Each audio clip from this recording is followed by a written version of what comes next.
नमस्कार, सुप्रभात। स्वागत आज की इस प्यारी सी सुबह में आप सभी प्यारे प्यारे दर्शकों का।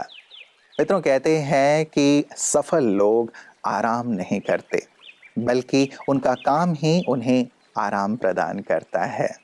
सचमुच बहुत ही सत्य सी बात है ये कि या तो आप सोए रहें और नए नए सपने देखते रहें, या फिर जागें, उठें और अपने सपनों को साकार करें।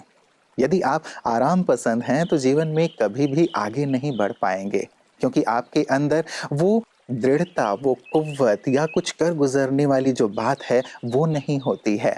लेकिन जो करने वाला होता है वह आराम को एक तरफ रख के पूरी दृढ़ता के साथ अपने सपनों को साकार करने में लग जाता है। और प्रकृति और ईश्वर भी उसकी इस दृढ़ता के आगे, उसकी इस हिम्मत के आगे उसे मदद करने के लिए बाध्य हो जाते हैं। तो मित्रों, आराम को छोड़ें और जीवन में अपने लक्ष्य की ओर, अपने सपने की ओर आगे से आगे बढ़ें। यही है आज का सुंदर सुवाक्य। आइए सुनते हैं। आराम को छोड़ साहस को साथी बनाएं।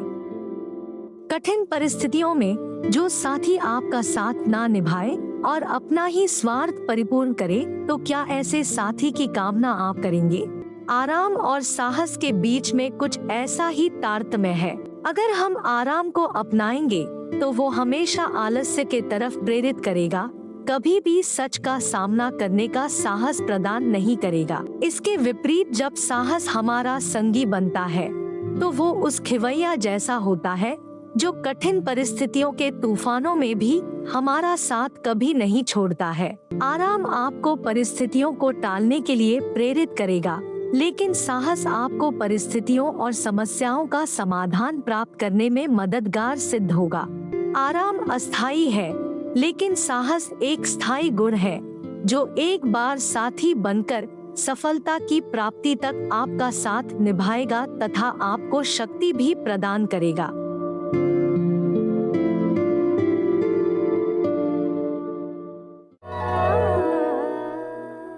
मित्रों, आपने गौर किया होगा कि पहले के ज़माने में बीमारियां बहुत कम थीं और आज नई नई बीमारियों के नाम हम सुनते रहते हैं।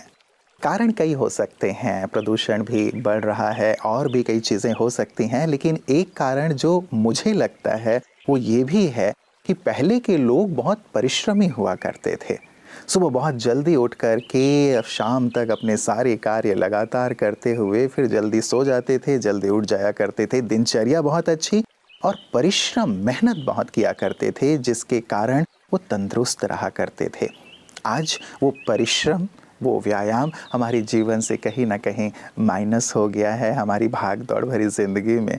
इसीलिए हम जो आराम पसंदगी की बात हो रही है उसे थोड़ा सा कम करते हुए परिश्रम किया करें, मेहनत किया करें, तो हमारी सेहत हमारे हाथ में रहेगी। और यदि नई नई तकलीफ़ें आ ही रही हैं तो फिर हम तो हैं ही ना, आपके लिए प्रतिदिन नई बात लेकर आते हैं अपने इस सेगमेंट में। आइए देखें कि आज इस पिटारे में आपके लिए क्या खास है। ओम शांति। Diabetes very common problem. तो let's have a look on superfoods for diabetes. तो superfood है एक तो जैक फ्रूट, जो कि है कटहल का बीज या कच्चा कटहल। उसका पाउडर फॉर्म आपको मार्केट में भी मिलता है और आप खुद भी घर में बना सकते हैं इजीली। उसको आप करीज में, अपनी सब्जियों में, डव में रोटी बनाते वक्त आप उसको यूज़ कर सकते हैं। गेहूं का और राइस का प्रयोग कम से कम करें, मिलेट्स का प्रयोग ज़्यादा करें, जैसे बाजरा है, ज्वार है, जो आपके स्टेट में अवेलेबल है 100 किलोमीटर के दूर में, वो ही मिलेट्स आप यूज़ करें तो ज़्यादा बेनिफिशियल होगा। मक्का भी आप यूज़ कर सकते हैं। तीसरा है कैमल मिल्क। कैमल मिल्क अगर आपको अवेलेबल हो जाता है, ऊँटनी का दूध, that is very good for diabetes. Type 1 हो चाहे वो टाइप 2 डायबिटीज़ हो, दोनों में भी आप उसको यूज़ कर सकते हैं। सुबह उठते ही हमें लेना है 1 चम्मच त्रिफला को पानी में भिगो लें और उसको एज सच पी लें सिप बाय सिप।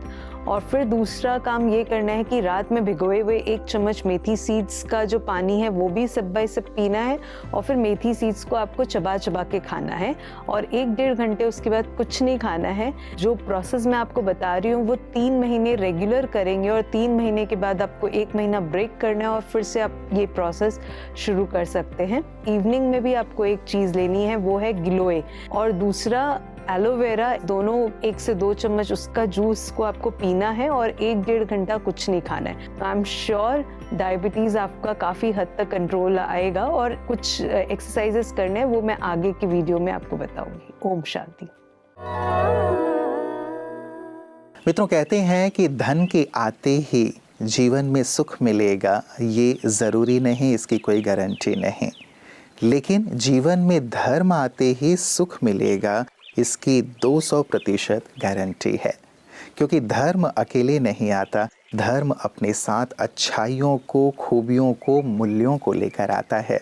और यहाँ धर्म, हम किसी दैहिक धर्म की बात नहीं कर रहे हैं। धर्म अर्थात जीवन की सुंदर धारणाएं, धर्म अर्थात जो आध्यात्मिक भाव आत्मा में समाया हुआ है, उसका जीवन में प्रकटीकरण जब होता है तो सचमुच जीवन आनंद से ओतप्रोत हो जाता है। और ऐसा ही सुंदर अनुभव करते हैं आध्यात्मिक वातावरण में जो ब्रह्मा कुमारी के प्रांगण में हमारे विशिष्ट जन आते हैं, और वही अपने सुंदर अनुभव प्रतिदिन हमारे साथ साझा भी करते हैं कि वो यहाँ आकर कैसा अनुभव करते हैं और आध्यात्म हमारे जीवन के लिए कितना आवश्यक है। सर, ऐसा अगर हो तो कितना खूबसूरत रहे कि हर न्यूज़पेपर में जो फ्रंट पेज है उसमें बहुत अच्छी कर्मों के सिद्धांतों के बारे में बात की जाए। हम जो भी कर रहे हैं उसका असर माइंड पे पड़ रहा है, तो वो डेफिनेटली बाकी की जो चीज़ें पढ़ेंगे, न्यूज़ का असर उनके माइंड पे उस लेवल पे नहीं पड़ेगा, और कहीं ना कहीं सारे दिन की जो फाउंडेशन है पॉजिटिव थॉट्स, प्योर थॉट्स, वो एक आ जाएगी। तो ये कितना बड़ा चेंज अपने आप में हो जाएगा, आप क्या कहते हैं? मेरा ख्याल है कि इस काम को हिंदुस्तान में जो ऑर्गेनाइजेशंस हैं उनसे अच्छा कोई नहीं कर सकता, और ब्रह्मा कुमारी से अच्छा तो कोई भी नहीं कर सकता। इनको चाहिए कि जर्नलिस्ट के लिए टाइम टू टाइम इस तरह के प्रोग्राम रखें जी, उनसे बात करें, उनको समझाएं, उन्हें बताएं। इसलिए कि देखिए, मैंने आपको शुरू में बताया कि मटेरियलिस्टिक दौर है, यहाँ लोग कमाने के पीछे दौड़े हुए हैं। जर्नलिस्ट अपने आप ये काम नहीं करेगा। मैं आपके माध्यम से इस आपके जो चैनल है इसके व्यूअर्स से एक रिक्वेस्ट करूंगा जी कि वो रेगुलर कोई भी अखबार पढ़ते हों, उस अखबार को एक लेटर जरूर लिखें कि आपको फला न्यूज का ये प्लेसमेंट करना था, आपको वो एक अच्छी न्यूज आई है उसको देना था। मैं आपको बताऊं कि बड़े बड़े प्रोग्राम हो जाते हैं, आध्यात्मिक प्रोग्राम होते हैं, स्पिरिचुअलिटी के प्रोग्राम होते हैं, इंटेलेक्चुअल्स प्रोग्राम करते हैं, उनकी न्यूज इतनी सी आती है, और मार धाड़ की और गाने की बजाने की इनकी न्यूज बड़ी बड़ी आती है। तो ये एटीट्यूड तो दोनों को चेंज करना पड़ेगा। मैं फिर आखिर में वही बात कहूंगा कि रीडर्स को थोड़ा बेदार होना पड़ेगा, जागना पड़ेगा, अवेक होना पड़ेगा। वो जाके बताए कि भाई हम ये चाहते हैं आपसे, ये नहीं चाहते। मित्रों, बुरे वक्त में हर कोई भगवान को याद करता है, लेकिन अच्छे वक्त में बहुत कम लोग भगवान को याद करते हैं। इसीलिए शायद कबीरदास जी भी कह गए हैं कि दुख में सुमिरन सब करें, सुख में करे न कोई। जो सुख में सुमिरन करे तो दुख काहे को होए। कितनी सुंदर और गहरी सी बात है। ब्रह्मा कुमारीज भी यही शिक्षा देती हैं कि जीवन में रहते हुए, अपना काम काज करते हुए आप परमात्मा को याद कर सकते हैं। और इसकी सहज विधि क्या हो सकती है, वो राजयोग के माध्यम से सभी को सिखाती हैं। ये बिल्कुल जटिल नहीं है, कठिन नहीं है, कोई आसन, कोई क्रिया नहीं है, लेकिन मन के तार को ईश्वर से जोड़ने की बात है। आइए देखते हैं कि ये सुंदर सेवा कार्य हमारी ब्रह्मा कुमारी बहनें कहाँ कर रही हैं। विश्व बंधुत्व को पुनः स्थापन करने और साथ ही विश्व परिवर्तन के इस विशाल कार्य को अंजाम देने के लिए ब्रह्मा कुमारीज रूस और भारत ने मिलकर एक उत्सव का शुभारंभ किया।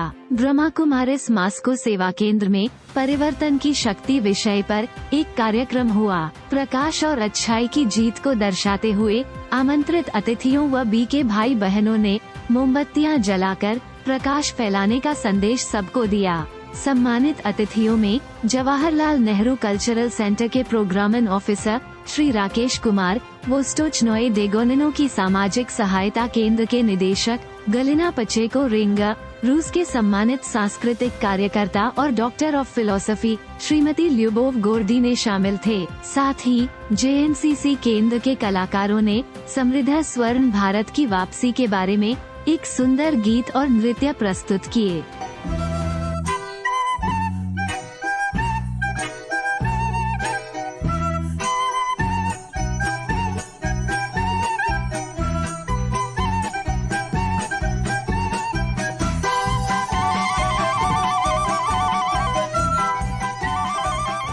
आगे कार्यक्रम में रूसी परियों की कहानियां और भारतीय महाकाव्यों के पात्रों को शामिल किया गया। भारत और रूस की समानता को दर्शाने वाली इस कार्यक्रम में भारत की देवी काली और रूसी बाबा यागा ने दुनिया को बदलने के महत्वपूर्ण मुद्दों पर चर्चा करने के लिए मंच पर मुलाकात की। ब्रह्मा कुमारीज मास्को की निदेशक BK सुधा ने समझाया कि परिवर्तन हमारे भीतर से शुरू होता है और केवल एक परमात्मा ही है जो हमारी आंतरिक शक्ति को बढ़ाने में हमारी मदद करते हैं।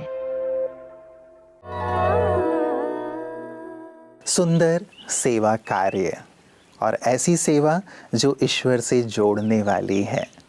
हमें कई बार लगता है कि हम ईश्वर को याद जीवन के अंत में करेंगे, जब हमें ऐसा लगेगा कि अब हमारे जाने का समय है ईश्वर के पास।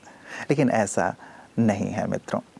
जीवन के हर पल में ईश्वर की आवश्यकता है हमें, क्योंकि वही हमारे सारे दुख बोझ गम लेने वाले हैं, और तो कोई है नहीं जिसे हम ये सारी चीज़ें दे सकें। और किसी ने बहुत प्यारी सी बात कही है कि जैसे ट्रेन की सीट पर आप अपने आप को छोड़कर लिटाकर बिल्कुल निश्चिंत हो जाते हैं, अपनी सारी बोझ आप सीट को दे देते हैं, सीट ले लेता है और आप हल्के हो जाते हैं।